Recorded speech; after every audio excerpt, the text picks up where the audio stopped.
Assalomu alaykum ilmga chanqoq bolajonlar. Xo'sh, yangi mavzuga tayyormisiz?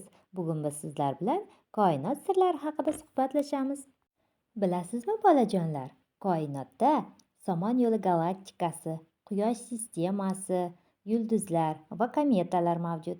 Keling, birinchi bo'lib Samanyolu galaktikasidagi Quyosh sistemasi bilan tanishib olamiz. Bu Samanyolu galaktikasi.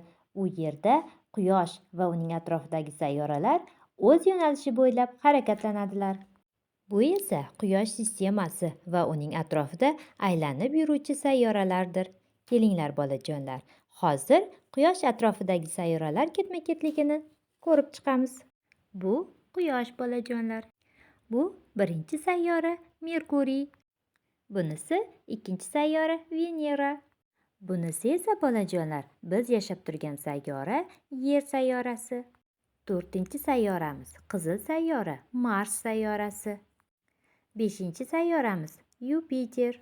Oltinchi sayyoramiz halqali Saturn sayyorasi. Yettinchi sayyorasi Uran sayyorasi. Sakkizinchi sayyora Neptun sayyorasi. Mana bu ko'rib turganingiz mettigina sayyora to'qqizinchi sayyora Pluton. Pluton sayyorasi 2006-yilda o'zining o'lchami tufayli ro'yxatdan chiqarildi. Hozirgi kunga kelib, Samanyolu galaktikasining Quyosh sistemasida 8 ta sayyora bor. Xo'sh, bolajonlar, koinotdagi Samanyolu galaktikasi, Quyosh sistemasi va uning atrofidagi sayyoralar haqidagi ma'lumotlar sizga yoqdimi?